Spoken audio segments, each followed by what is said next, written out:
जाहिद शरीफ नए मंज़रों का शायर, 2 दहाइयों में अदबी उफ़क़ को ताबनाक करने वालों में उन्हें इम्तियाज़ी हैसियत हासिल है।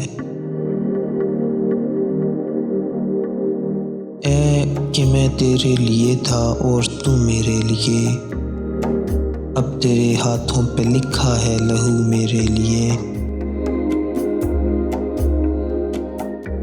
मेरी बिखरी टुकड़ियों में फूटने वाले हैं पर, मेरे कातिल जाल फैला 4 सू मेरे लिए। काश ऐसा हो कि अब के बेवफाई मैं करूं, तू फिरे करिया बकरिया कू बकू मेरे लिए।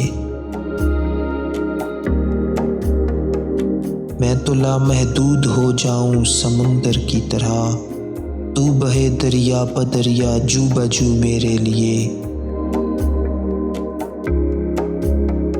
फिर ज़मीं की सिसकियाँ अपनी लगी खालिद मुझे, फिर हुआ है जश्न मर्गे आरज़ू मेरे लिए।